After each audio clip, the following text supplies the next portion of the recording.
guilty of crime.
Hello, everybody. What's up? My loyal crime crew. I am Jay with Guilty of Crime, and we're back. I'm so glad to see you guys come in and say things like, I don't know this case. That's what I like to hear. I want to be the voice for those that no longer have one and for an outlet for the family to speak, a platform where people can speak and tell their story, which, by the way, Kaimani Latigue, I'll be giving you guys updates next week, and I will be talking to somebody that knew her very well, talks about the family dynamics. It's getting crazy in that case. People are pointing fingers at each other and fighting over Kaimani's body. That's insane. So you guys do me a favor as you come in, hit the like button, subscribe if you haven't, and get a membership if you can. Not only do you get lots of content that is members only, but you will get a chance to win Foxy boxes and merchandise over here at Guilty of Crime. I'm so glad you guys are coming in here and saying, I'm sorry, I know this case. I'm sorry, I don't know, because there's updates in this case. Nope, not today. So even if you know this case is wild. There's a bunch of twists and turns, and we need to get laws changed. From what I hear, this is crazy. I'll tell you in a bit, but right now, let me say hello. What's up, my friend Randy B? Mary Joy 126, what's going on? Sweetie Annette, Pink Stars, Patty. How you guys doing today? It's the loyal crime crew. No, we're not talking about Stephen Stearns. And yes, Anna Orlando is still here. She's one of our Madeline Soto day ones, right? All right, Mara, number 5. Can't wait for tonight's show. Awesome, way better than all the rest. Simply the best. Well, thank you so very much, Miss Odin. I appreciate you. Rosie, you for being here. And Sweetie, of course. Good to see you, my friend. Maud, how you guys doing? Allie Callie. All right, guys, if you don't know about this case, you're going to know about it now. Not only am I going to tell you the story, I'm going to show you things, and there's a lot of twists and turns that don't make sense to me. Yes, it's a nice break from talking Stinky Stearns tonight. Absolutely. You know, I if I had more days in the week, I would definitely cover a lot more cases. But I only have a few days in the week. This week I only have 4 days, so I'm going to make it count. What's up, everybody? How you doing, Joy? Good to see you, my friend. Shadow, what's up? Kaja Hernandez, how you doing? Or Kadiha, I don't know how to say that. I'm just going to call you K. What's up, my friend? You guys, come on in. Diamond Girl says, I can't stay for long. I need a good night's sleep. You just lower the volume and leave it on play, Diamond Ring Girl. Leave that on play.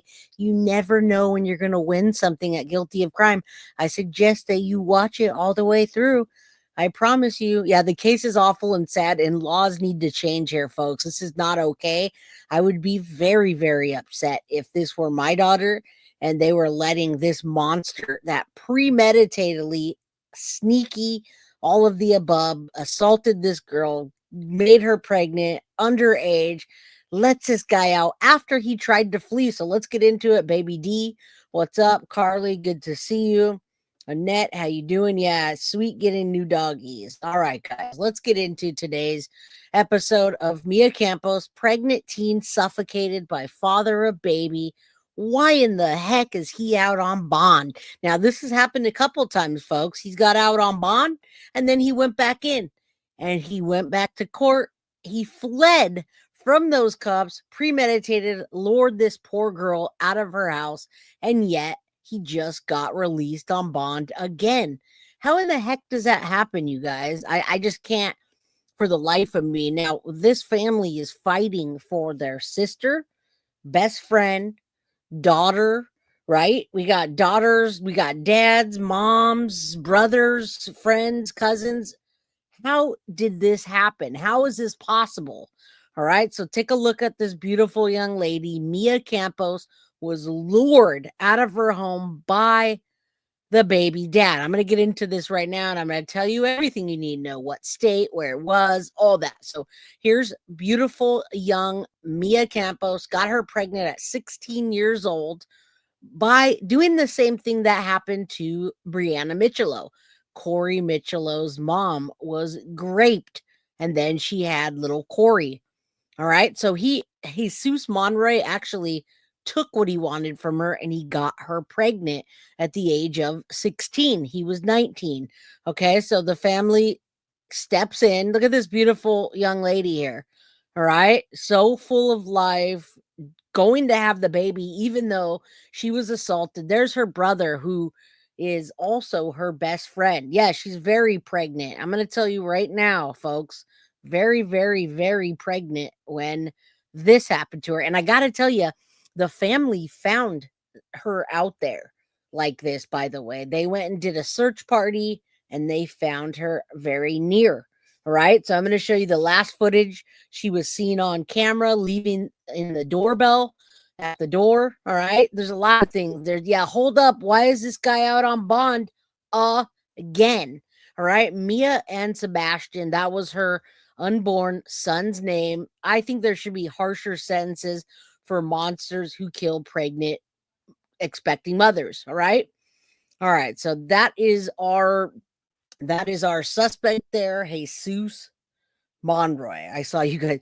I see you in chat having a good time. Let me tell you, you might want to pay attention because it gets crazy. This is Jesus Monroy. You already saw Mia Campos.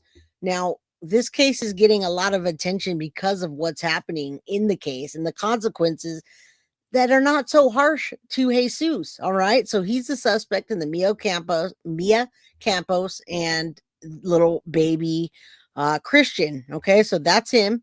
That monster that did that, you guys, is so Mia Campos, 16 years old. I'm gonna take him off so you don't see him the whole time. Let's look at this. Mia Campos is how they would want her to be remembered. Okay, so let me tell you, 16 years old. Get ready for this. It's from Loganville, Georgia. Okay, so let's say 16 years old, Georgia. She was 7 months pregnant, you guys, when she tragically lost her life. But it was planned on the evening of July 14th, 2024. All right, 11 days before my birthday, this last July, Mia left her home reportedly to meet Jesus Monroy.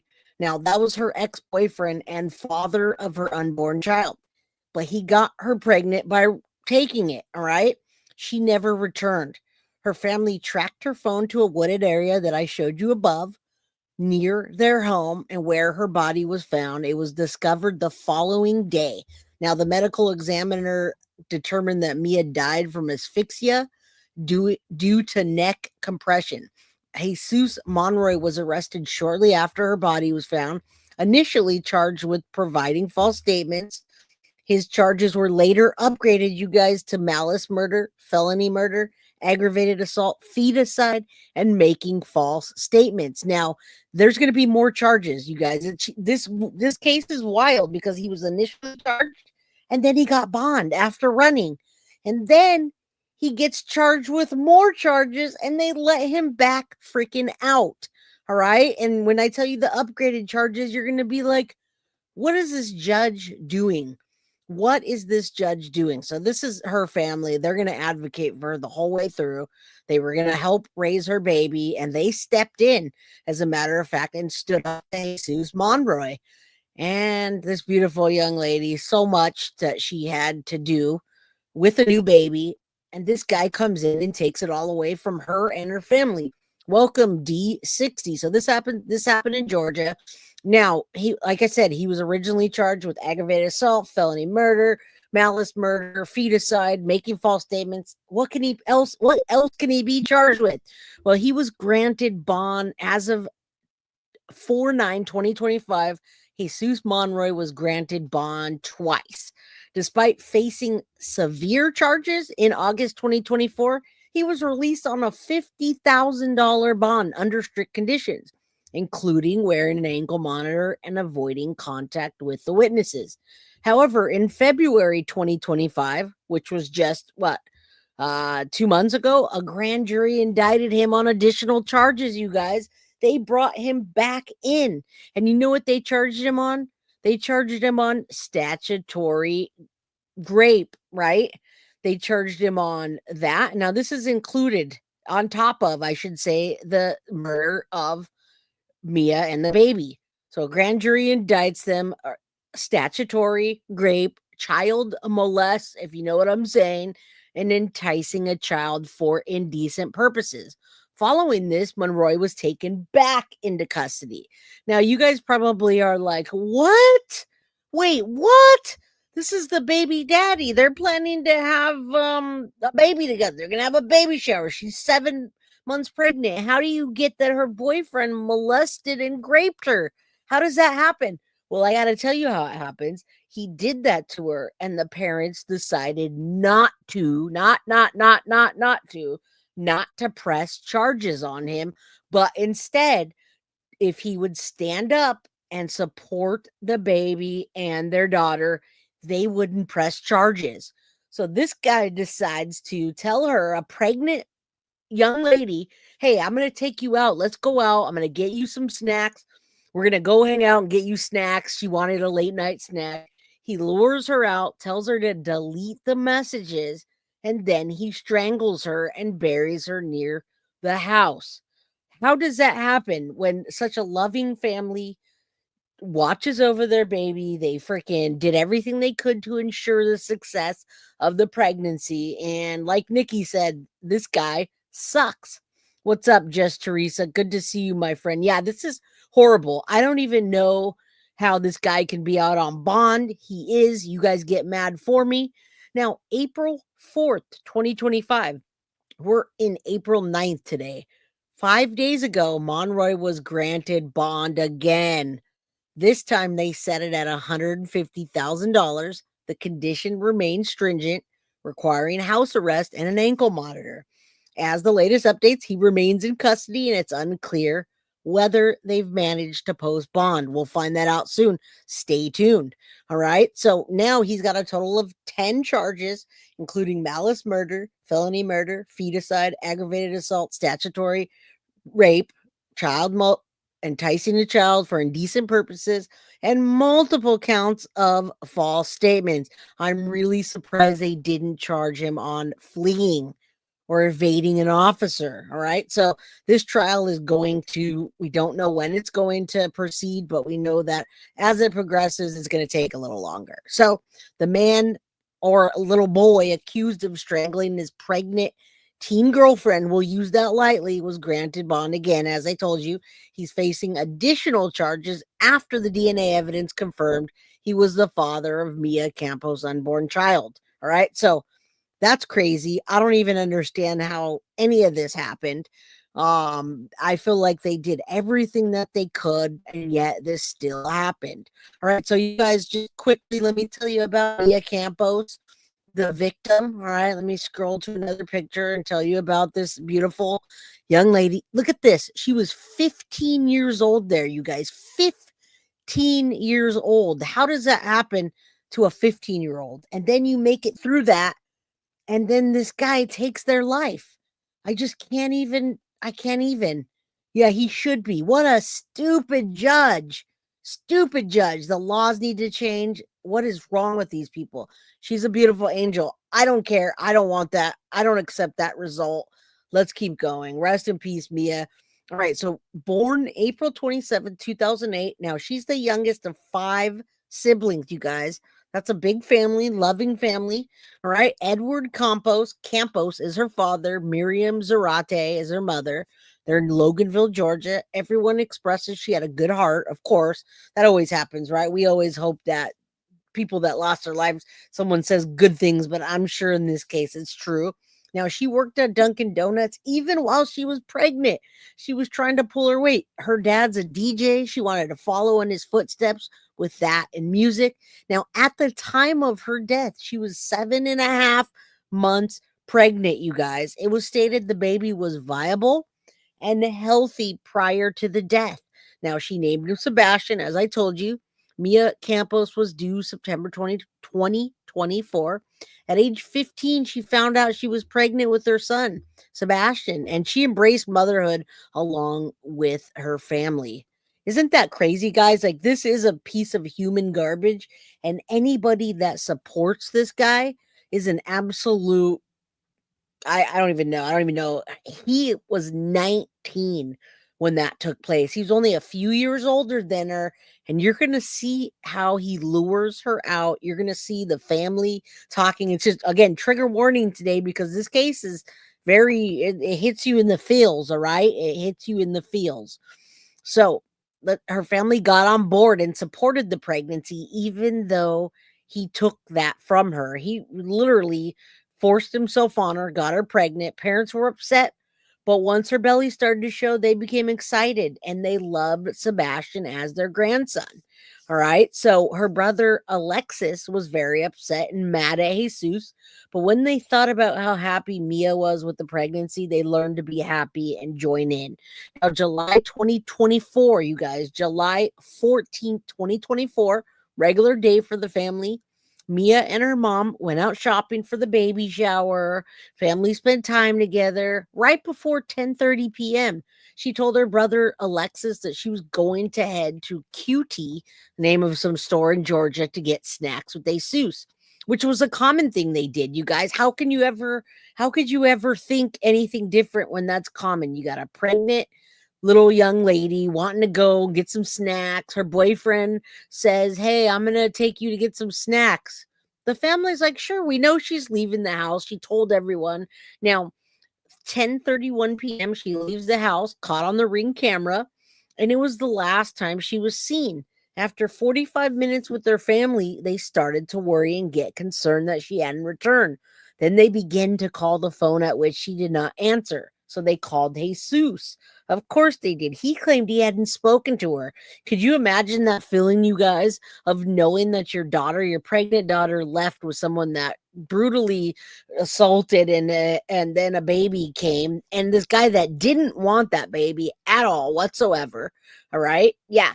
Didn't cross her mind. All right. Thank you, Foxy Amazon, for the one guilty of crime membership. Okay. Quick Trip.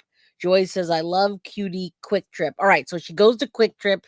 They know. Imagine how haunting that is, guys, to know that your daughter and sister left with this guy, haven't returned. They call him and he says, "I haven't seen her." He arrived at their house with the father and they found it odd that he got there so quickly. The family used an app like we do nowadays to locate her phone, and the Live 360 showed that her movement stopped at 10:58. So less than 30 minutes of her being with him, he took her life, guys. 27 minutes after she left her house, her location was pinged about a half-mile away from the home. Now, the location was along the tree line. So Jesus and Edward went into the woods. So her brother and dad went in the woods to search for her, and they located her 20 to 30 feet away from the roadway, guys. Obviously not alive. Now, her father stated that Jesus jumped forward at her as well as started touching her all over the place, trying to get DNA on her. She was found face down and her nose was bleeding, you guys. Can you imagine that? Can you imagine going for a search party? You're with this killer, and this killer just starts mucking up the scene. Oh my God, I can't believe that happened. And he's the one that did it. So they're sitting there with him like, this guy's over dramatic here. What is he doing? There's her dad. There's her dad, very supportive, on board. And this guy starts touching up the crime scene. All right. They should, yeah, absolutely. They want to change these laws. So they take him, they find her. July 16th, 2 days later, guys, medical examiner does an autopsy and determined that she was strangled or choked before her body was moved to the location where they found her. So asphyxia due to neck compressions, probably in the car. They also determined at the time of death, she was 38 weeks of pregnancy. Now at 10:37 p.m., Mia texted a friend stating she was going to meet Jesus and was scared, you guys. So her spidey senses were already sky high. All right. Her spidey senses, she felt that ick. She felt that creep. In the car, she texts her friend 6 minutes later and says, I'm not feeling good about this, guys. I'm scared. All right. What's up, my friend Jack Starmo? So she's scared when Mia, however, she did screen record showing all messages prior to her deleting them, you guys. Jesus told her not to let anyone go with them, and he told her to delete all text messages. Now, her brother Alexis carries a lot of guilt, he says, because he was the last one to see her. He felt like something was off and didn't know what. Now, when cops arrived to the scene, Jesus asked Alexis not to tell them that he was the father of the baby. Jesus is charged with, like I told you, the murder and many more charges of 16-year-old Campos and their unborn baby. All right, so let's get into this episode with the first, or I should say the last sighting of Mia as she leaves, and then we're going to jump into, well, actually, let's jump into just an overview and the family pleading, and then we'll get back to that. I want you guys to see like the real life people. I'm very visual. So, all right. Family of pregnant teen gives heartfelt testimony. Let's watch this for about 2 minutes, and then I'll show you the ring cam footage. We begin tonight in a Gwinnett County courtroom where a judge is considering whether to grant bond for a man accused of murdering a pregnant teenager. The family of the murdered teen told the judge they are consumed with grief and spend most of their time at the cemetery reminiscing with the slain teenager. Fox 5's Angelique Proctor has been monitoring the bond hearing and joins us now with the latest. Angelique? Well, good evening to you both. In the past hour, 3 members of the Campos family gave very emotional testimony. Mia Campos' older brother, her mother, and her father all say they are just devastated by the loss of their daughter and their unborn grandson. Now, prosecutors told the judge they adamantly oppose bond for the 20-year-old Jesus Monroy, who is accused of sexually abusing Mia Campos since she was 15 years old. Now, Gwinnett police. Now, listen, imagine the family and the guilt that they feel. They did not press charges. She was 16 years old at the time. He was 19, and he pushed himself on her. And then he's like, oh, I'm her boyfriend. So they say, hey, we're not going to press charges on you as long as you step up for the baby and help take care of him. He agrees. Then he goes out and does this. Now, that baby could have probably been born and still saved at that far into the pregnancy. So you're definitely right. He's charged with 2, they call it feticide. All right. All right, let's keep going. Beautiful Mia Campos. May she rest in peace, folks. Say on July 24th, officers found Mia's body in a wooded area not far from her Snellville home. You guys Police hit say the she like. left her house to go to the QT to get some snacks with Jesus Monroy, but never returned home. Now, Mia's older brother and the suspect's older brother both testified late this afternoon. I have so much built up inside of me that I keep to myself because I don't want to worry those around me, since they are already more worried about me. Ever since that night, I've carried so much guilt because I was the last one to see my little sister alive. She told me she was going to the gas station with Jesus, and I just let her go. just so that monster that sits right there can take her away from me and my family. Hearing my mother cry every night because her heart and the light of her life isn't here anymore. Part is he's never been arrested or involved in anything. He was always trying to get updates on the case. Like, when do I have my next court? He was always asking so he can show up. And prosecutors say he is a flight risk. They pointed to a police video where Monroy appeared to tell an officer he was paranoid and he had thought about running but did not. The bond hearing is still taking place at this hour. We will let you know if the judge makes a decision. And the judge did, and they did $150,000 bond. Now, Real Gemini, this is up to date information. So yes, I'm glad you remembered this case. We're bringing it to today. This is still ongoing. This just happened, and we're not sure if the family was able to place or post the bond, I should say. So we'll see what happens. You know, $150,000 is, they only do what, 10%. So at $150,000, that's what, like $15,000. And Millie says, I'm glad you're covering. I heard a little bit, but no deep dive. Yeah, we're gonna get into this today. Absolutely, guys. Hit the like button, subscribe if you haven't, get a membership if you can. I'm going to just show you the last ring footage, and then we're gonna get into the meat of the case.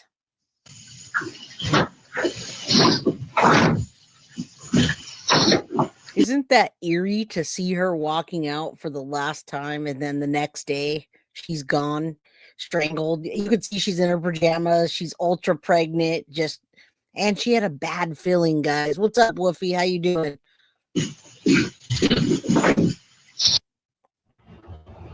All right, we're not gonna do this yet with the family. We're gonna get into the case so you guys can see.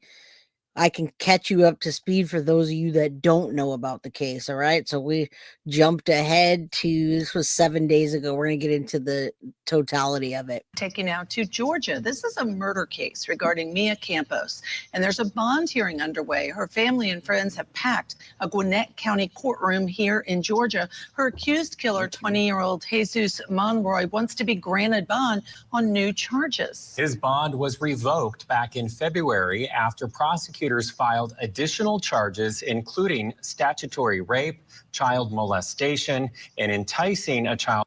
Yeah, look at that beautiful young lady. Now, $150,000, I believe, would be $15,000. I think they would have got him out. Foxy Amazon, the bond is $150,000.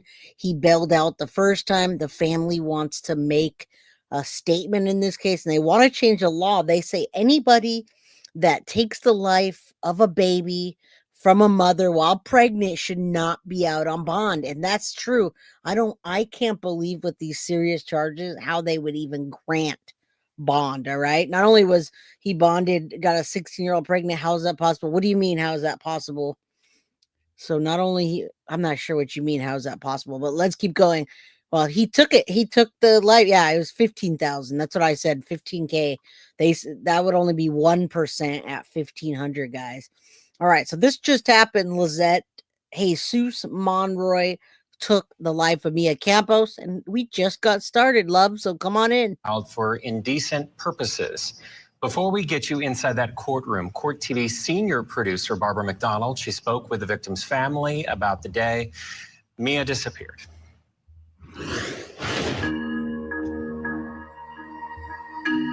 16-year-old Mia Campos was 7 months pregnant and looking forward to the arrival of her son Sebastian.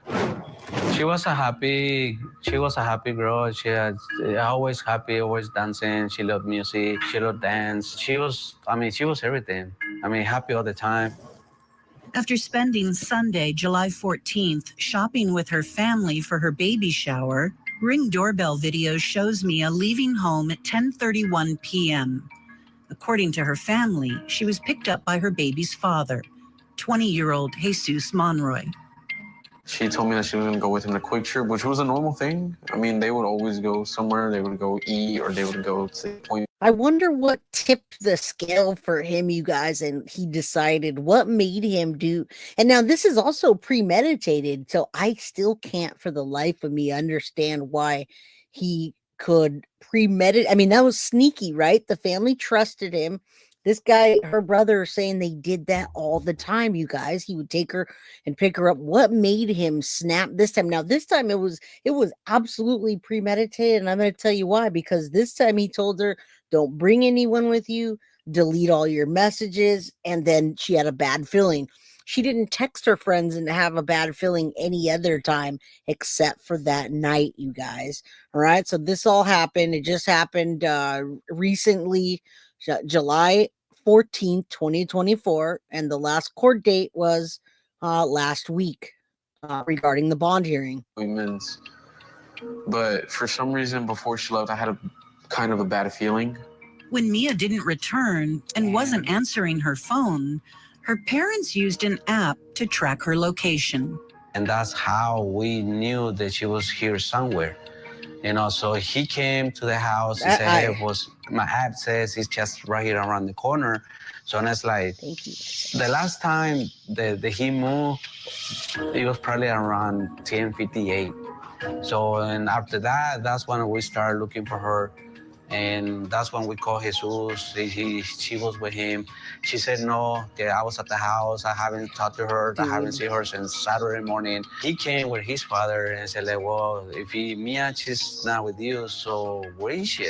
I said, well, I don't know. You know, my whole point on that is I absolutely know he didn't want to do, he didn't want child support or want a baby. We know all that. But the thing is when did he decide he was going to do that? She was 7.5 months pregnant, guys. They were hanging out. He was supposed to be her boyfriend. They got through the whole thing. Maybe it was a new girl, and he didn't just snap, guys. There was no snapping in this case. He premeditatedly lured her out that night to do that. All right. Datura says the Romeo and Juliet law, Missouri does. It means 5 years of each other may not be against the law. Where's this case? This is in Georgia. All right. It's in Georgia. So he planned it meticulously that night. This is where that app led them, to this patch of woods about 1.5 miles from Mia's home. Mia's parents, along with Jesus and his father, followed this path, and together they discovered Mia right here, so lying bad, face down. When we found her, my heart dropped. It wasn't what I was expecting. And I carry a lot of guilt because I was the last one who...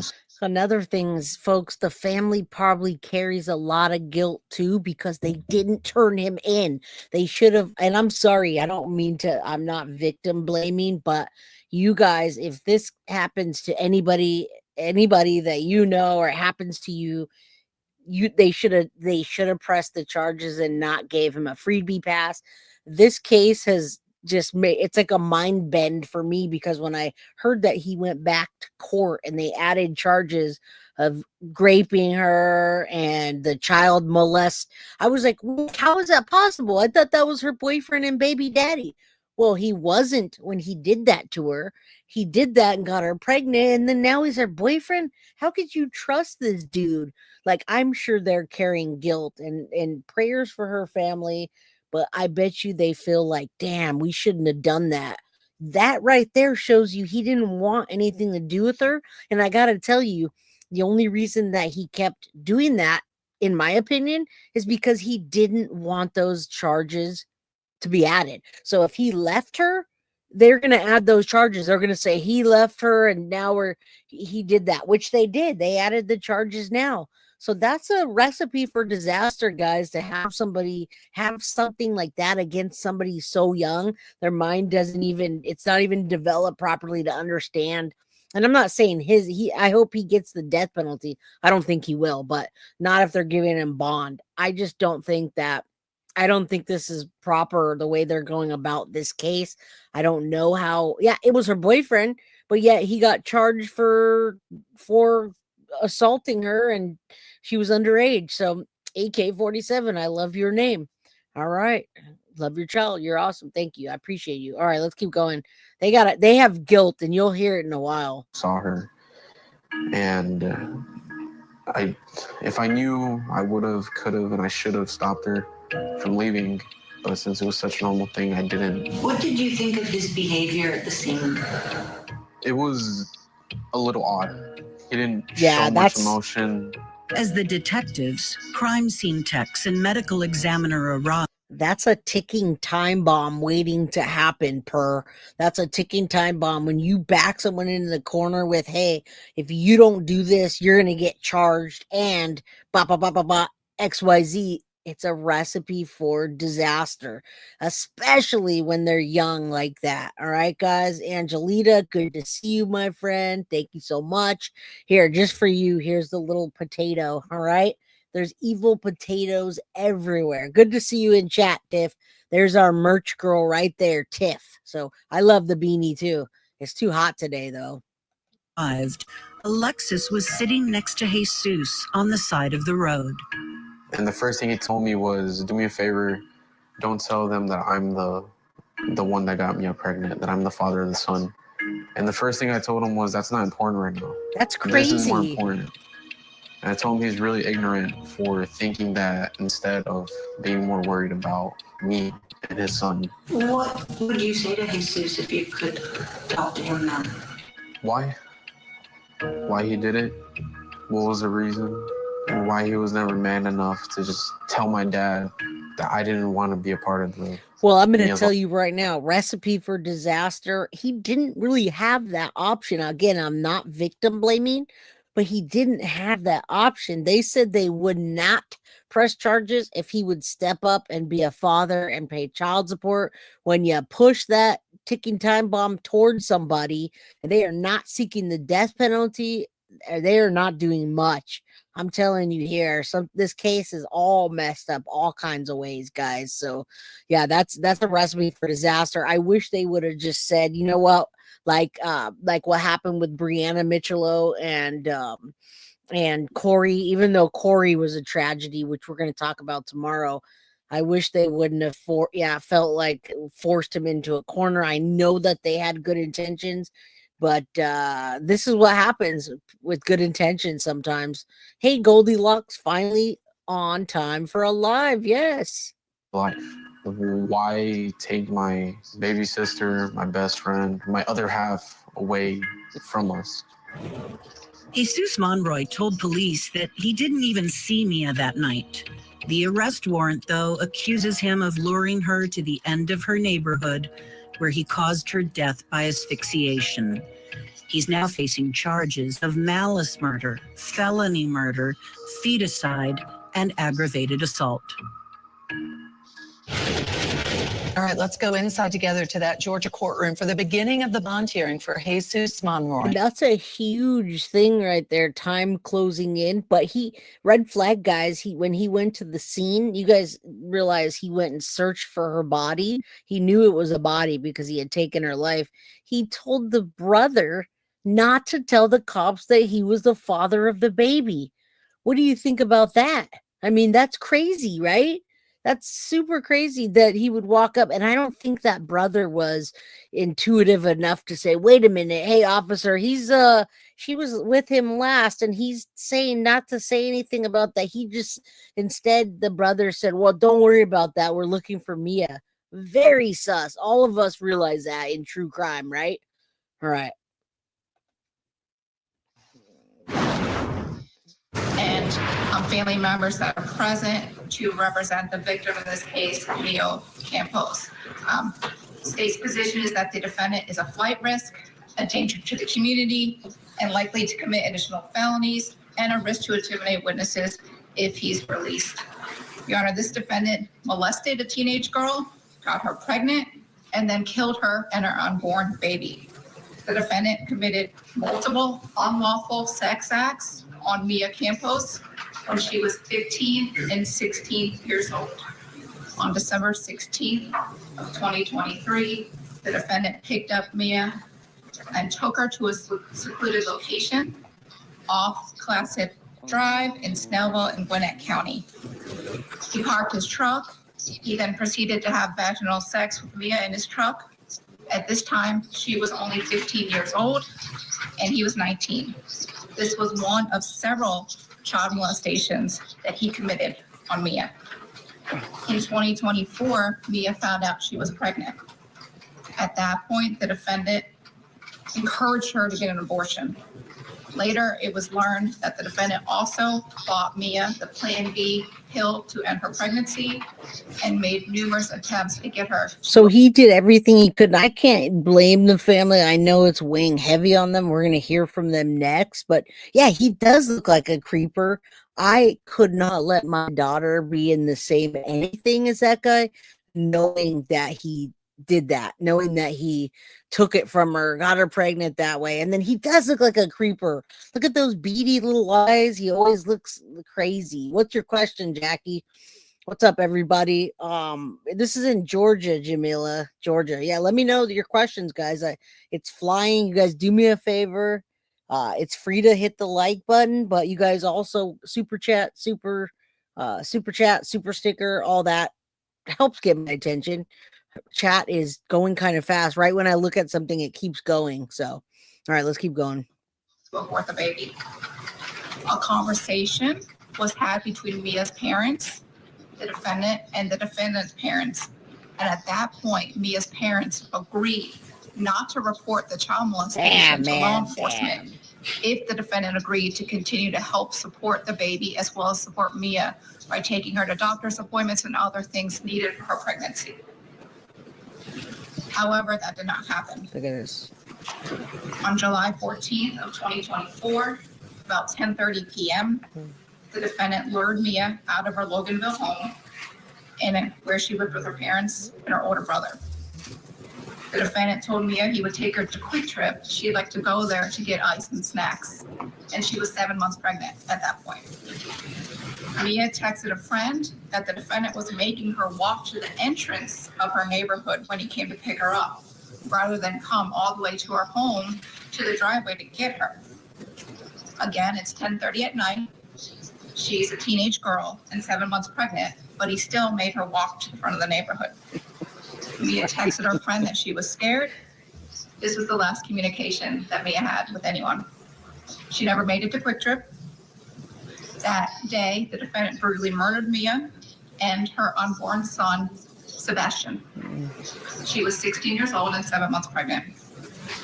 The investigation and an autopsy conducted by Dr. Terry found that the defendant applied pressure to Mia's neck and killed her by asphyxiation.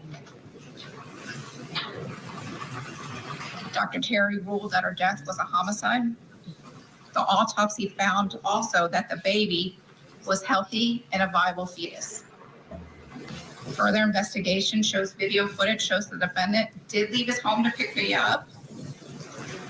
When Mia did not return home that evening, which was shortly after she left to go to the Quick Trip, her family and friends started calling her and texting her. It was unusual for Mia to not respond. That's when the family became worried. Mia's brother and her friend were able to locate her cell phone using the Life 360, an application that tracked her location. That app showed that Mia's phone was in the wood line. All right, let's go a little bit further.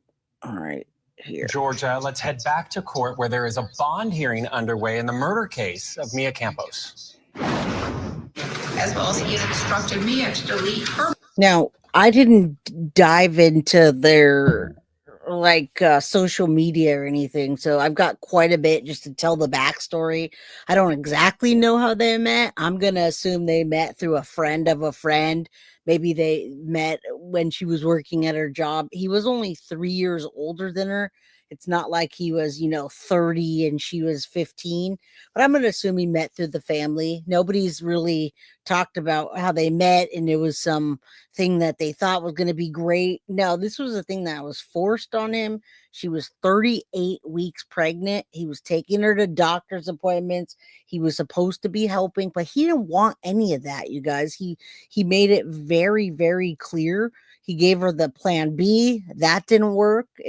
He was 19 when he got her pregnant, 20 when he was first arrested. All right. So he gave her the pill to eliminate the pregnancy. He did not support the pregnancy. He did not want the baby. And the family said, this is what you're going to do. So after not hearing from Mia, you guys heard they called him. He denied it. He showed up real fast. They found the body shortly after, and then he touched her all up for DNA. All right. He said he hadn't seen her, but they went through the text messages and they found deleted messages with a screenshot, you guys, a screenshot telling everybody what happened. Well, they call it feticide anyway. It's not a fetus, but they call it feticide. This whole ruling boggles my mind. I think that he should be, yeah, it is the most dangerous time, but I think that they should charge him for a full life of that baby. And they're not. They're not. Her brother Alexis brought him around. Jesus was in his friends group. He didn't think he needed to keep him from his sister because he was older. So I figured it was a friend group of either her brother or somebody at school. That's what happens with 15-year-olds, right? I had an older brother.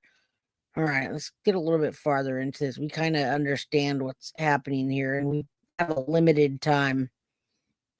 In Snellville, out here in Gwinnett County? Yes, ma'am. And describe the property. Is there anything blocking entrance to the property when you get there? It's a large gate. When police first got to the property on that day to execute the search warrant, did anyone with Gwinnett County Police make contact with someone inside the home? Yes, ma'am. And was that via phone? Yes. Describe what happened when that phone call was made. I believe the other party hung up. Do you know who it was that answered the phone inside the house? It was the suspect's mother. Eventually, did someone from the suspect's family come to the gate to greet law enforcement? Yes. Tell us what happened. When we approached the front gate, a gentleman in a green shirt came driving at a high rate of speed on the wrong lane of traffic, shouting warrant. We advised that we had a warrant and to open the gate for us. Do you know who that gentleman was? I believe it was the brother of the suspect. Okay. Was the gate opened? Not immediately. He made a phone call. While he made that phone call, that's crazy, man. The drone operator that we have above the structure advised us that the suspect had ran out of the main building. Yeah, he ran from them too, guys. So imagine that. He's running. They have drone footage. Just imagine that footage. I don't want to play a whole other 10-minute episode, but the drone footage captures him running from building to building, and they still give him bond. What is up with Georgia, guys? And welcome, Vanessa and Tina. How you doing? Good to see everybody here.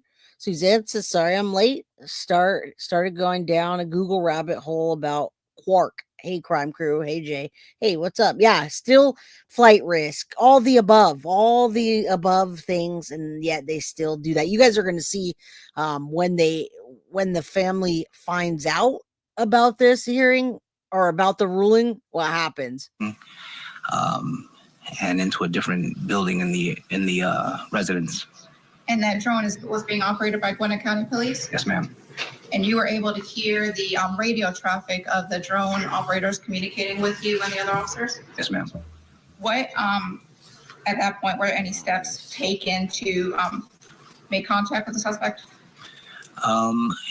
We advised, I believe, the brother that he was currently running, the suspect. He didn't pay us no mind and continued his phone call on the other side after being provided the search warrant. And that drone, did it make a recording of the defendant running on the property? It did. Have you had an opportunity to review that recording? Yes, ma'am. You got a official witness? Yes, you may. Sir, you show me what's been marked as phase 1. If you could take a moment and look at that. Oh, it's been in court several times, Millie. It's been in court several times. So this is just kind of going over all that. I'm going to show you what happens next, and then we're going to hear from the family. Now, this has been in and out of court for the last year. Has it gone to trial? No, but you're going to see the family's response to this. All right, there she goes. And that was the... Hold on, we'll show it one more time because it's pretty haunting to see it's haunting to see her the last time she walks out of the house, and then everything went down. All right, Goldilocks says, you wear your huge heart on your sleeve. Thank you, Goldilocks. I appreciate that. It's a good thing and a bad thing sometimes. Yeah, it's not in Florida, but there's already a lot of things. Why in court several times? Because he was rearrested.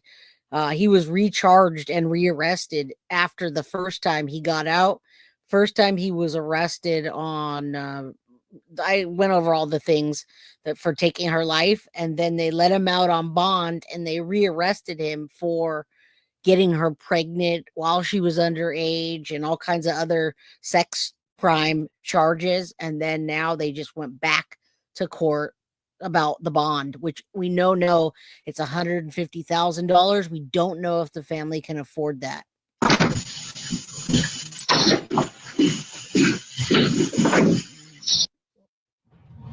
And that was the last time Mia Campos was seen alive. The family of the 16-year-old pregnant murder victim is outraged this morning after a judge set what seems to be a very low bond for the man accused of killing her. That man is Jesus Monroy. He's the defendant charged with felony murder of Mia Campos. She was found dead in her home in Gwinnett County, Georgia last month. The defense asked for a $75,000 bond, but the judge went even lower than that. $56,000, guys, for taking her life, strangulation, taking the baby, which they called it feticide. All right, now why the $150,000 bond is higher for him raping her and getting her pregnant and a child molest, all that. It was higher for that than it was for him taking her life and the babies. And it was very premeditated and calculating. And when you strangle someone, you have time to think about it and then think about it again some more. And then you have another minute to think about it. After that minute, you still got a few more minutes to back out of what you're doing. And he doesn't. All right. And yeah, apparently, I mean, this guy is, if he didn't do that to her, he would have done it to someone else. He got out for $5,600. You're going to hear this right now, and you're going to see the family's reaction. Everybody grant bond in the amount of $50,000. Special conditions of bond include that he have a GPS ankle monitor in place within 24 hours of his release. He's to remain at his address, which is his home address, to be included in the order. And he's only to leave for medical appointments and appointments with his attorney. He's otherwise to be on site of the residence. He's got to have no contact whatsoever with any potential witnesses in this case. And the passport is to be surrendered to the district attorney before leaving court today. Jail records show that Monroy posted bond and was out in less than 24 hours. He is accused of malice murder, felony murder, feticide, and aggravated assault. Police say he lured Mia Campos from her home, then strangled her to death, leaving her in a wooded area about a mile away from where her parents live. So now the question this morning, do you think that's an appropriate bond for someone facing those charges? Let's bring in our power panel. Still with me, criminal defense attorneys and former prosecutors Joe Tamburino and David Bruno. And I want to welcome in. All right, so this may give you a little bit of the answers you're seeking. It's not something that we're happy about, but it's just what happened. All right, you guys, and if you guys just rolled in, don't forget to hit the like button. I'm sure you're subscribed, but if you forgot, please do that. And also help support the channel if you can. We got PayPal, Cash App, Venmo, Super Chat, Super Sticker. I appreciate all the support. It's free to hit the like button. And I know, Michael, you're in here. Michael B. What's your username, my friend? All right. Michael B sent me some pretty cool image of Jen Soto downing some pills. It was like an AI thing, and I used it today. It's so great. It's so great. So, Michael, let me know who you are in chat. I don't know what your username is, but big shout out to you. All right, let's hear what they have to say about this measly $50,000, which equals $5,000, and then getting rearrested after running and then them still letting him out. Yeah, bail's only 10%. So we don't know if the family's still trying to come up with the money or they're going to put their house on the line. We don't know, but the parents are supporting him. And her family is absolutely on a crusade for justice for Mia Campos. All right, guys. All right, let's keep going. Former law enforcement officer. She's also a domestic violence expert and the host of the Strong Enough podcast, Claudia King. Claudia, let me begin with you, please. Your thoughts hearing about this bond. I was definitely surprised at the level of the bond. I was shocked that the judge went even lower than what the defense had requested. You know, I understand that he is presumed innocent. I know he does have family ties in the area, but this is a really heinous crime. And he also has family ties in Texas, which is very close to the southern border. So I was very surprised at the amount of the bond. And I know that the victim's family was very disappointed. And I feel really badly for them right now. I'm with you, Claudia. I'm sure the family appreciates those sentiments. They are devastated. And Mia was so excited to have the baby. And we know that Jesus never wanted the baby, was trying to convince her to abort the baby. And then only with facing some, it seems. Yeah, I mean, I hate to say this, and I know the family is very remorseful at this point, but let this be a lesson to other families. And that's why I do this show, right? That's why I do this. I have to cover other cases. I need more people to know about these cases. And that's why I don't just stick to Madeline Soto like some channels that are just always one case. I need people to see that this pregnant teen was suffocated by the father of her baby after the baby was pushed on him by the family. Not only pushed on him, but it almost seems like a blackmail situation. I'm not trying to victim blame, but it's kind of blackmail when you say, hey, if you help raise the baby, I'm not going to press charges for raping her and the child molestation, all that. They backed him in a corner, you guys. I wouldn't even want that guy's money. So let that be a lesson, man. The scariest time for a woman is when she's pregnant. That's when many crimes occur against her. All right. So we don't want that. What's up? Only me, baby too. How you doing, my friend? All right, let's keep going. From what we've learned in the research that our Barbara McDonald has done, we've learned that, you know, from her victim's dad kind of, you know, saying to him, you know, you need to be involved here because, by the way, P.S., you having sex with her being an adult and her being a minor technically could be statutory rape. So in hearing that, you know, we understood that he started kind of pretending to care and pretending to be involved in Mia's life and interested in the baby. I'm disgusted. Obviously, it's obvious how I feel about this. I mean, that's so calculating, you guys. It's such a calculating thing to do, is to pretend like you care. Oh, let me take her out. Let me take her. Knowing that the whole time, like, that vibe from him was probably disgusting when she was in the car with him. It's like he was being forced to do that. Again, I'm not blaming the family, but knowledge is power. And if you have the knowledge, don't do these things. Don't even ask for them. Just get them far as you can away. That probably made him resentful. Absolutely, it made him resentful. Absolutely. All right, let's keep going. Tamburino, let me get to you here, please. Your thoughts. It's an extremely low bail. There's no way that should have happened. I mean, you have to weigh a number of factors. Is the defendant going to show up for court? Okay, fine. But also there's public safety issues here too, and the weight of the state's case.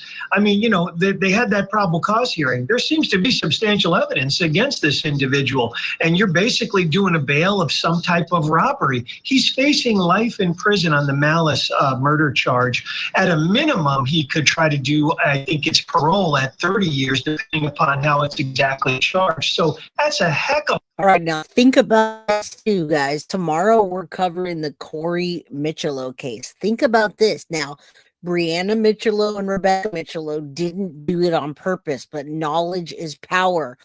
Brianna Michelow was really young when she had Corey, okay? And she did not tell her mom that Christopher Greger took what he wanted from her and got her pregnant that way. So what happens when she needed to get food stamps and collect money to help with the baby? They call Christopher Greger because she told them that's the biological dad, not thinking that the state was going to reach out to him. So now Christopher Greger, the treadmill dad, is thinking, now I'm being forced to do this. So fine, if I have to take care of this kid, fine. And he's angry the whole time. From day one, he didn't attach to Corey. They didn't bond, but instead he abused him. Never force any guy that got your daughter pregnant. And now this is different. The Corey thing, that was a huge Knowledge is power. Now that you know, never do that again, right? Never force a child on a man that doesn't want it, because that's going to be the end. They're either going to abuse you or they're going to abuse the child. You're not going to get any real anything out of it. Yeah, he was being forced. Absolutely, he was. So that's what triggered him. Absolutely, I believe it did. Of a long time. And to do a $50,000 bail as if it was some type of robbery on the street, right? It's ridiculous. Thank you for that, Joe. Last but certainly not least, David Bruno, your take, please. Sure. I do believe it's low. I'm surprised, especially that the judge went lower, but I'll take the other side just for the sake of balance here. In fact, all across the country, our bail laws are being changed away from monetary bail and more to the conditions that will assure the defendant it comes to court, that there's no destruction of evidence and that the community is safe. Here, the judge did also order house arrest and also an ankle monitor. Oh my God. So they do have tabs on him. They know where he is. They know where he comes off the perimeter of his home. But with that being said, even with those arguments, this is a very low bail for this charge. David, thank you for all of that. We appreciate it.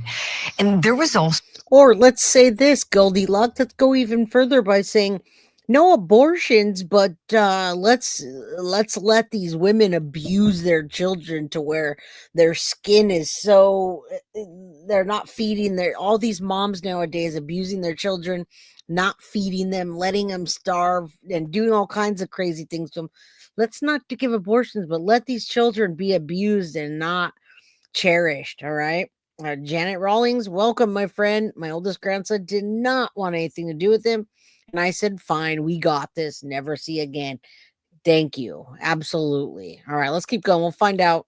We'll find everything out. So a bit of drama when the hearing ended on Wednesday, and the bailiff had to actually lock down the courtroom while he got everybody out. Take a look.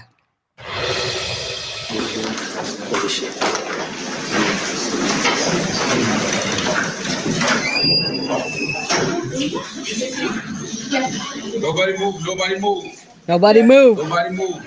I heard him. I see him do a hand judgment. So some of our Court TV team members who were inside the courtroom and witnessed this told us that Mia's dad made this gesture toward the defendant's family. So now the question is, now that Monroy is out of jail, how will authorities keep the peace between these families? As we were told, you could cut the tension with a knife. When he made that gesture, our team saw numerous members of his family standing up and in. Yes, nobody move, nobody get hurt. You remember that? It's NWA. It's called Nobody Move. That really is a song. It's from the 90s, rap. What's up, Sunshine? How you doing? Hey, better late than never, right? All right.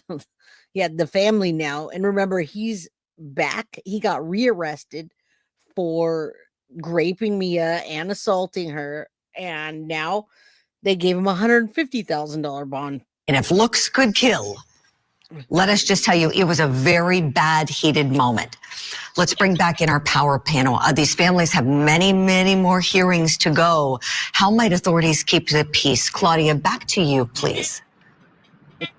You know, I think they definitely need to set up different exits. So have the victim's family go out kind of a side exit so they don't even have to go past the suspect's family is a really good start. You know, tensions and emotions are going to be very high in the courtroom every single time they're there. So I think that that's going to be kind of the best way to handle it when they're in that courtroom is to make sure that they don't even walk past one another. They don't have the opportunity to engage with one another, and hopefully they can contain those emotions when they're inside the courtroom. That's a really good idea.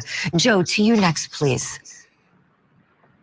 She's absolutely right. There's ways of doing this. Unfortunately, because there are murders that happen pretty much all the time, we see this in court all the time. So there are ways where you could have one side go in first, sit in a certain area. You tell them you don't want any type of disturbances. You get extra bailiffs. Then you. Yeah, Georgia sucks, you guys. This is in Georgia, and the rulings out there are outrageous. There's a lot of crimes in Georgia, and I'm not sure they're doing anything that well. And I wonder how they're going to keep them apart when he gets out on bail again. What's going to happen? Is the dad going to go over to the house? Like, I mean, this is crazy. Crazy that we're even looking at this as a predicament. He should just be locked up until they get to trial. You have the other side come in. Then you have different times of leaving. So court systems can do this. What you have to do is get your arms around it. You know, the judges, who obviously control the courtroom, have to talk with the parties and the bailiffs and say, look, here's how we're going to proceed in the future. But these types of things happen, and there's ways of proceeding in court where you could try to avoid it. And I'm sure that's what they'll do in the future. Exactly, Joe. David Bruno, would you take us home on this subject, please? Your thoughts? Yeah, sure. That danger that everyone's talking about is exacerbated now, given the fact that he's released. Let's not forget, the court cannot control outside of the courthouse.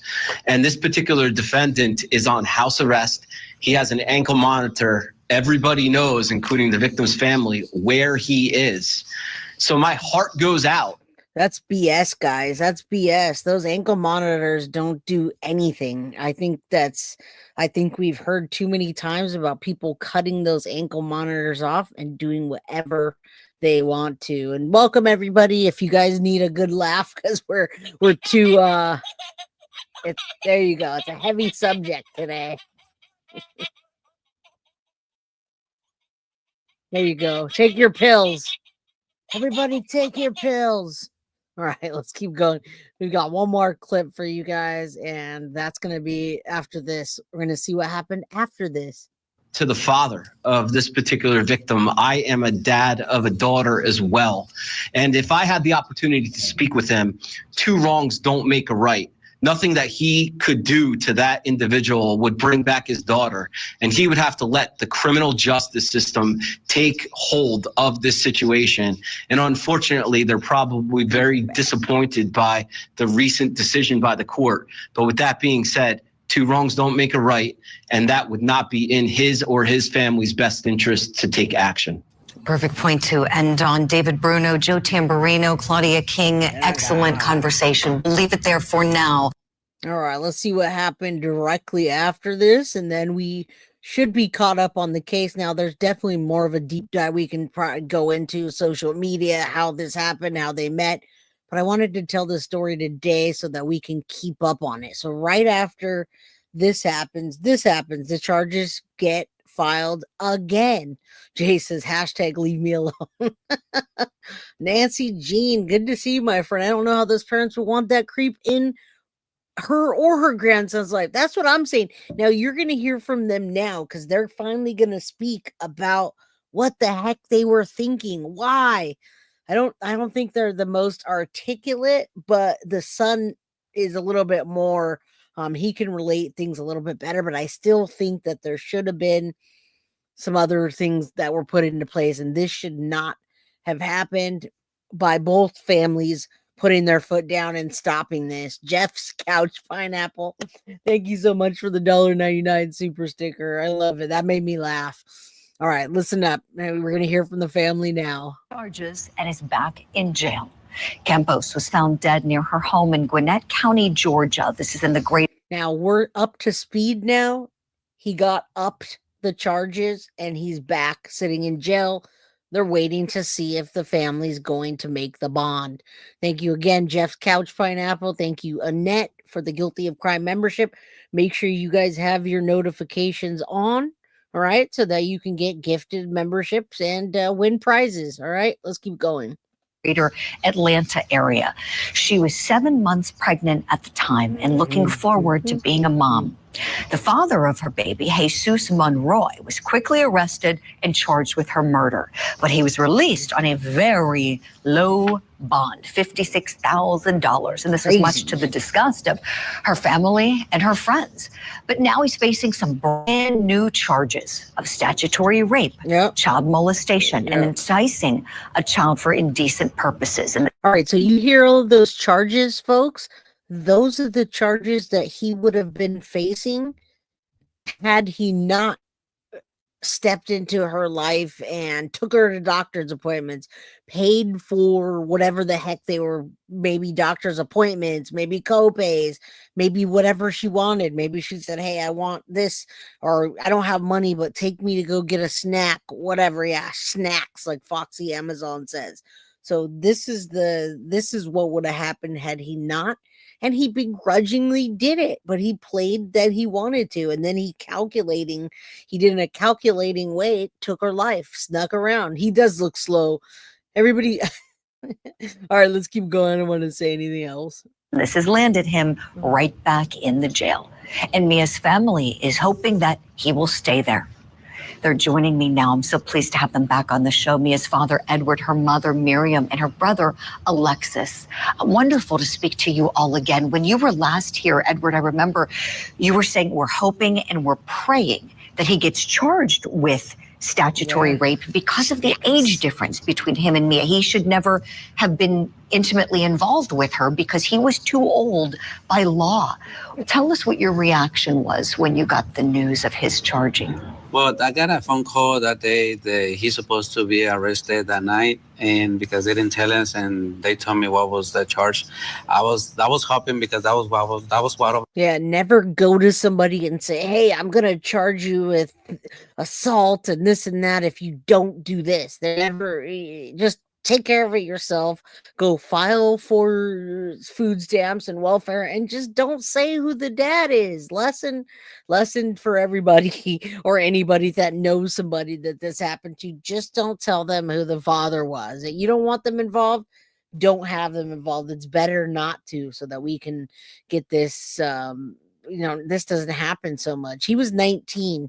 She was 16. This is only last year, so he's only like 20 now, and she didn't make it. I was fighting 6 months ago because they didn't put that charge. And as soon as I knew that charge is going to be, it has to be back in jail. And I was happy because I feel like now justice coming. Right. Oh, it sure is. I remember telling you, it's going to happen. It's going to happen. They're going to charge him. Keep the faith, and you did. You've been keeping Mia's memory alive, advocating for her.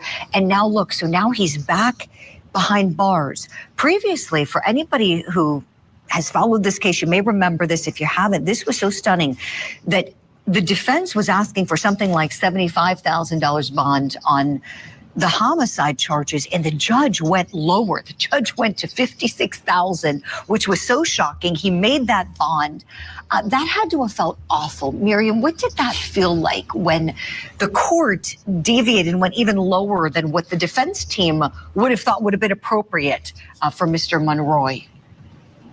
They like the judge decision because the bond is too much low for two murders. Right. My daughter and my grandson, so I'm very upset. Right. You said grandson, so Mia was pregnant with a little boy. Yeah. And she had a name picked out, didn't she? Sebastian. Sebastian. Oh my gosh, Sebastian. But do you see what happens in these Hispanic families when only the child speaks English fluently? And then you got to do everything through the child. So that's kind of what I can see happened here. That son, her brother, Alexis, Mia's brother, seemed to be like the translator and the mediator between the things. All right. So Nancy Jean, they should have had him arrested first and then go for later. And sweetie, they don't have a judge's name. I looked up the judge. I don't normally know the judge's name unless it's a really high profile case. All right. Wild Wonder Jay, how the heck do you check on your win prize? Tiff said she sent mine. Haven't gotten it. Wild Wander, I don't know about I've never even heard your name before, Wild Wander. And Tiff, you can let me know. I'm not really sure your name. I think you changed it, Wild Wander. So that's how you check on your prize, is you ask. Normally I don't catch it during a show, but if Tiff said she sent it, then send an email to guiltyofcrime.merch@gmail.com and she'll give you a tracking number. All right. You hear that, everybody? All right. Oh, Kim Johnson. See, I don't know Wild Wander. Kim Johnson. If they got sent out, then there'll be a tracking number. All right. All right. Tiff, if you could take care of the tracking number for Kim Johnson, Sorry to interrupt the show, guys. Normally we won't do that in the middle of a show. Kim, just email me, okay? All right, thank you. Today there's not that many people in chat, but I just don't want to interrupt the case. Far along, Mia, she was 7 months, right? 7 months at the time of exactly her death. Yeah. So, oh my gosh, little Sebastian, look at this picture. Now, this is the same. I believe it's the same judge for both. It's just not telling us because it's not a high profile case. A lot of times they leave stuff like that out. Now, when we were watching the courtroom moments, we should have looked then at, oh, who's the judge up there? A lot of times they leave that out. It doesn't even matter because judges might get switched. It just depends. So I don't think that's really a huge factor right now, who the judge is. I mean, it might even get changed again. Yeah, this is heartbreaking. Look at the baby. Almost full grown, ready to go. Oh my goodness. And she was so excited about being a mom too. Alexis, tell us what that was like when you talked to your sister about what her life was about to change drastically in the very best way with the baby. What would she share with you? She would just share that she was very nervous at first. She was very scared. I mean, the baby did not survive whatsoever, and they only charged him with feticide, which the baby was almost ready to go. And Tiff, I don't have a tracking number. If you can just resend that to me, all right? And then next time I'll just wait until after the episode. Just let me know, Tiff. I don't have any tracking number right now. That was a while ago. All right, let's keep going. We were all very scared. We were all very shocked and surprised. I was angry when I found out, but over time I started seeing her stomach grow. And I have nephews, I have nieces, but I never experienced the growth of the stomach. And honestly, it was it was an experience. I was very happy. She was very scared and nervous, but I told her over time, it's gonna get better. She's gonna be a great mom because she was a great sister and daughter and grandchild, but she was just a very great person. She was very nervous, but she was ready. She was ready to take on the new challenges that were going to come with it. Right. Let's go back to something, please, Alexis. You said it made you angry when you first heard the news. You knew Jesus Monroy, right? Was he somewhat of a friend? Would that be fair to say, or more of an acquaintance or someone you kind of knew from school? I would say more an acquaintance from school because we were on a big friend group around sophomore year. But like I said before, I've always kept my distance because I knew what type of person he was. I never really trusted him. So that was all right. So you guys see, we're getting to the meat of things. It's an hour and 15 minutes in. Hit the like button, subscribe if you haven't, get a membership if you can. All right, guys, because that's what, as we go through this, I know it's tempting to say, what happened? What's this?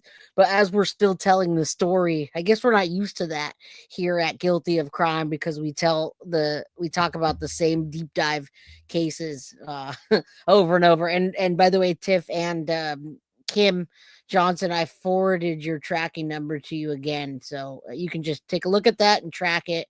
Next time we'll wait after the episode. Was one of the reasons why I was pretty angry on why she was pregnant. Yeah. What was it about him that made you feel that he might have been untrustworthy? Just the type of person that he is, a liar, a manipulator, somewhat of a verbal abuser from what I've heard. You think? So I wasn't very happy about it. But I mean, she was still my... You think he was going to be verbally abusive when you again, no victim blaming, but it's a lesson to be learned. And he's essentially the mediator because of the English thing and them trying to translate. I mean, this is just a recipe for disaster. Recipe for disaster, man. My little sister, so I had to support her. It got harder, but over time, I trusted him up until now with everything going on. That was just all thrown out the window. Right. So sorry. And you never thought, even though maybe you didn't care for him or trust him, Edward, let me go back to you. You never really thought he was a danger to Mia, did you? Right? There was nothing that ever would have raised a red flag with this guy that, oh my gosh, he might put her in harm's way. Right, because I mean, I didn't know the guy. I mean, I met him only like a couple of times when we went to we talked to his parents. Yeah, that's crazy. They definitely, there should have been a lot more. Most people don't think that. And thank you, Tiff. You know me, I want to get things done when I can. Kimberly Johnson, your package was delivered on April 9th, 2025. So that's today. If you walk out to your mailbox right now, your package is in your mailbox. It's already been delivered. So we'll have to get these down, you guys. We'll get the links down because we have guiltyofcrime.merch@gmail for the merch, and then guilty of prizes for the prizes. We'll have to start putting that in the links for people. All right, let's keep going. The family, I don't know, man. This is a tough one. Mia, and that's what I met him. But really, I talked to him only like twice, and over the 7 months, I didn't see him, because the way I worked, and I didn't see at the house, or he didn't buy to the house or anything like that. So really, that was no communication between me and him, and it was just only Mia, but he didn't come around at all. And if he didn't want the responsibility of being a father, with your family, you're all such a beautiful, loving, close family. That would have been okay, wouldn't it have been? You would have helped Mia raising Sebastian, and Sebastian would have been just fine. It wasn't like Mia was trying to force him into her life, right? Yeah, that's correct. I mean, he didn't need, most likely she didn't need anything from him. I mean, because she got all the support 100%. And when I found out, at first I was angry too, but then it took me like 10 seconds to realize, my daughter's pregnant. And I was like, I was so happy because I want to be, a grandfather again. Right. And I was waiting, but I mean, the way everything happens, I mean, like I said, I didn't know the guy at all, and for him to do that. That's a good point, Nancy. Jean, we used to call this a shotgun wedding. People agreed to wed and support to avoid the shame on the family. It was for honor. Bad idea. And there you go back to the parents and their ways and their culture. And I guess they didn't think anything of it, you guys. They must not have. Now, here's the thing, sweetie. Here's the problem when you get a young guy like that, that's already not such a good guy, that took whatever he wanted from her and got her pregnant. He did that. He could not have just walked away because because they threatened him with charging him for the grape and all the other assault charges, the ones that just got $150,000 bond. That's what they were threatening him with. So no, he couldn't have just walked away, or they would have charged him. He could have used protection. Well, he took what he wanted in the back of his truck, you guys. He just did what he wanted to do. So those guys aren't sitting there thinking about protection. They're just thinking about what they want. All right. But if he wasn't her boyfriend, they should have pretended to be together. Yep. You're absolutely right. Absolutely right. That, I mean, I don't think my daughter, she deserved that. She deserved the very best in life. She was an angel. Everything I've heard about her, just such a loving, beautiful, sweet, smart, bright human being. And she deserved to be loved and respected and to be safe. And, that night, that dreadful night that he came to the house, is it your understanding, Alexis, that Jesus Monroy may have lured Mia away with the idea of, hey, we'll go get a bite to eat. No big deal. Oh, you might be hungry. You're pregnant. My goodness. Let's go get a snack and visit. Is that kind of your understanding of how he got with her the evening she disappeared? I would say yes, 100%, because I know my sister, and even before she was pregnant, she always had late night cravings. She would always wake me up saying, let's go get something to eat, or let's go stop by the gas station because I want something. Yeah, but I feel like they were oblivious up until the time she went missing. Yeah, she had her whole life ahead of her.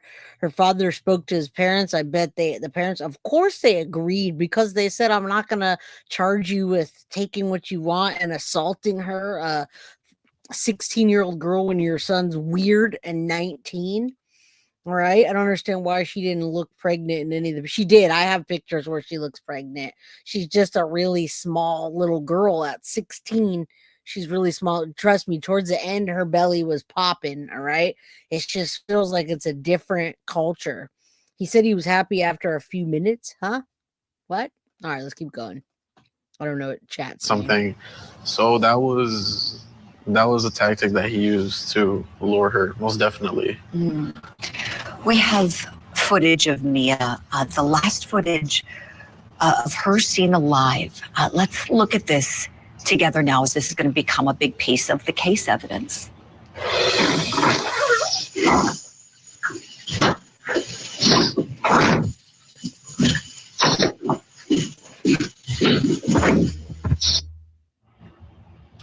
And you can tell just as you see beautiful Mia walking away, you know, she's planning to come back home. She's got the cute little pajama pants on. Right. It's late at night, you know, she's in her comfy clothes and fully expecting to come back.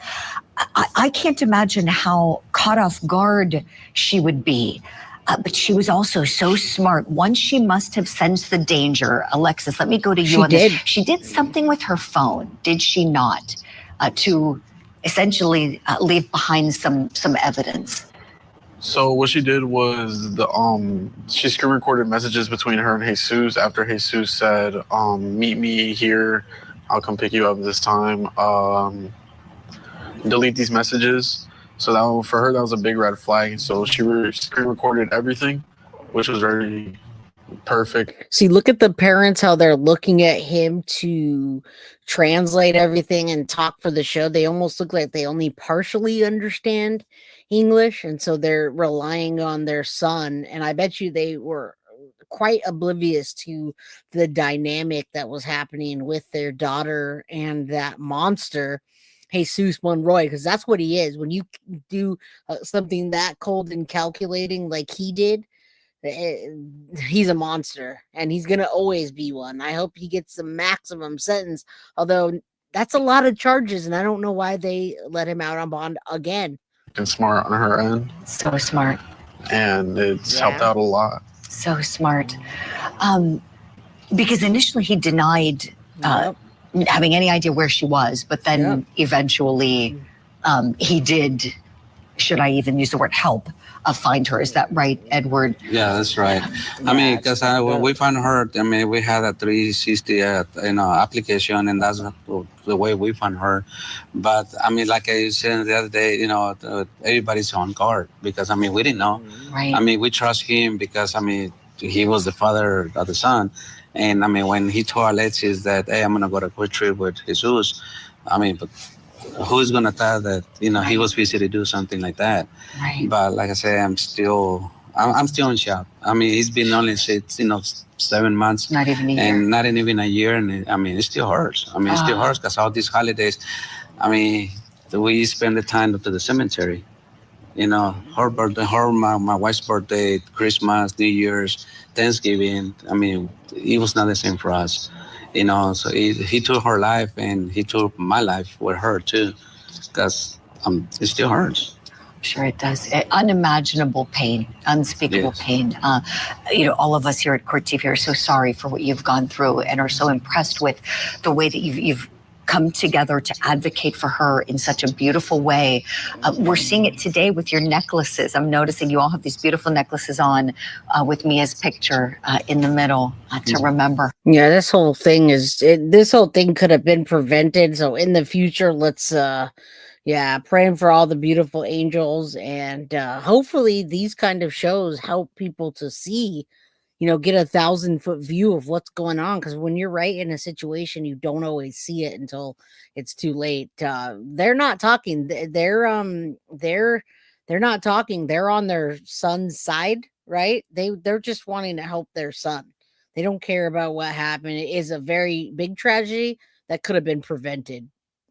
Her next court hearing is going to be April the 2nd. You will all be there and arguing for no bond for this guy, I'm sure, right? Yeah, that's what I'm fighting for. That's what I'm hoping that this time, you know, we get the justice that she deserves. Right. And I know it's going to be April the 2nd, and I need to find out exactly the time because that's 2 different times.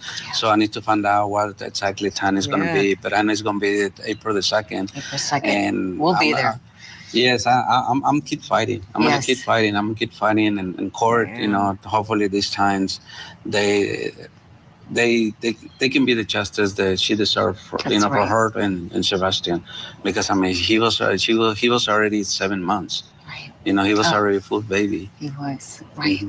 Beautiful baby. Yes, and you had a beautiful daughter. you. She's your angel now, as is little Sebastian. Edward. All right, guys, we're going to stop this. I'm just going to show you the judge granting this. Now, April 2nd has come and gone. Now we're on April 9th, right? April 9th today. And this is where we're caught up on. All right, let's see if I can get this full screen. A judge in Gwinnett County, Georgia, has granted a $150,000 bond to the man accused of killing a teenage girl who was pregnant with his baby. Jesus Monroy is accused of killing 16-year-old Mia Campos last July. He was initially freed on bond, but later remanded when prosecutors added the additional charges of statutory rape, child molestation, and enticing a child for indecent purposes.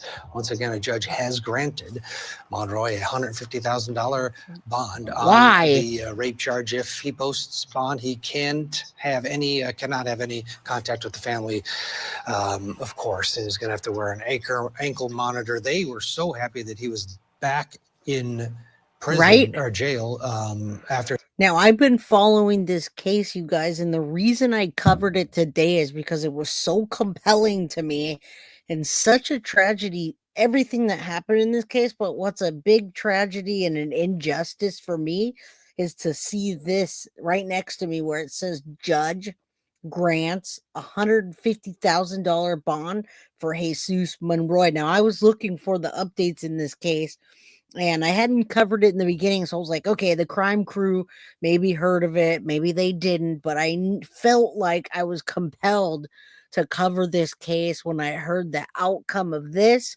and seeing the things I saw and seeing this little beautiful young lady, which I'll show you the pictures again as soon as this is done so you can see that she's very pregnant, and that's how we'll leave the show today, as you seeing her pictures on the way out. He was brought in. I'm sure if he does raise that 150, they will not be happy. We'll have updates throughout the day. I'm not happy. I'm not happy about this. All right, stop sharing that. Let's get to the Mia Campos and Sebastian. Sebastian was her son's name. She was so pregnant that she was just about full term, you guys. I mean, that's as full term for me as it gets. All right, so let's take a look. This obviously was the remembrance. Okay, so look at that, Krista. I'm going to show full size pictures. Look at her in the seatbelt. Look at her baby belly.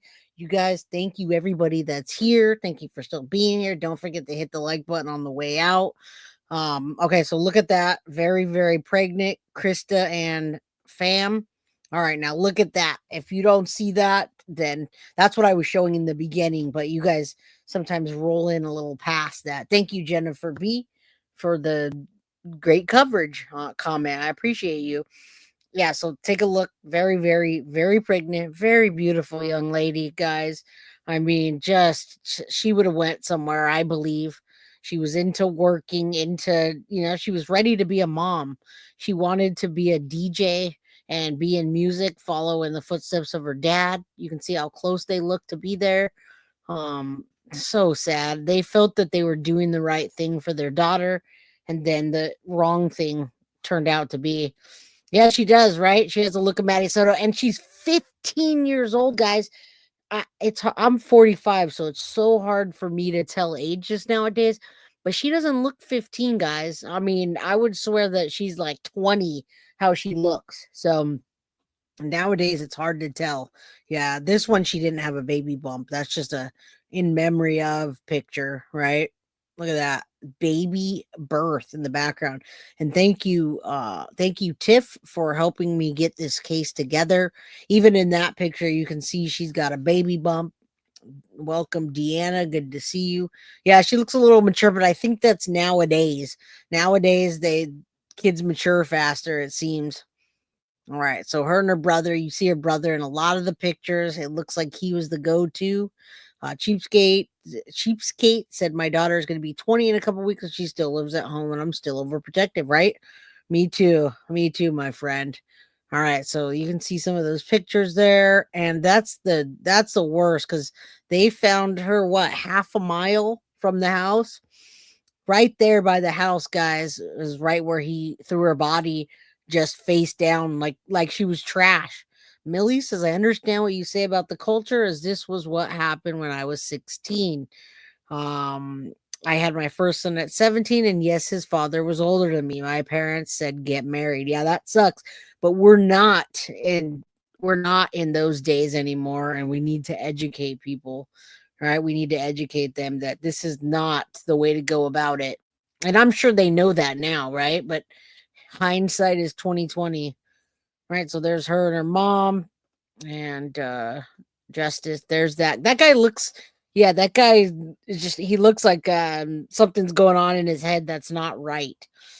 Goldilocks says the judge needs to lose these lifetime appointments and be held accountable. I agree with that. Absolutely. That's a good one. Rest in peace, Mia and Sebastian. All right. So there's the monster, and then we're back to, that's beautiful. There she is, looking pretty. 15 years old there.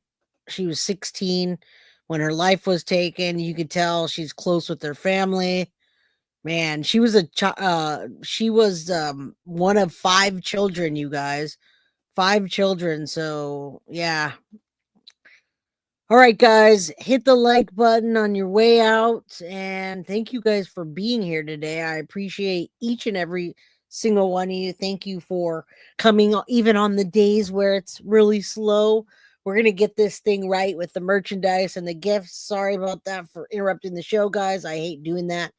But we'll get it right. Love you guys. I'll see you back here tomorrow, 4 p.m. Come support Rebecca Michelot in reading the letter and the 1-year anniversary of Corey Michelot no longer being with us. All right. I love you guys. I'll see you tomorrow, 4 p.m. Pacific, 7 p.m. Eastern. Wolfie says, I need the white hoodie. Well, you should get that white hoodie, Wolfie, because I'm telling you, it feels great and it looks great. So go over to guiltyofcrime.com. Go get some merch. We're going to talk about Corey. You know who I feel the worst for is Bree and Rebecca, the family. Corey is now a little angel. May he rest in peace. Tomorrow we're going to talk about full justice for Corey. All right. All right, guys. Love you. See you tomorrow. Peace. Guilty of crime. I want to thank you for watching. If you enjoyed my content, then share this video, like, and subscribe. You can also follow me over at Facebook, Instagram, TikTok, X, or Gmail. If you'd like to donate to my channel, you can use Cash App or Venmo or PayPal. Thank you very much in advance. Guilty of crime. Are you guilty of crime?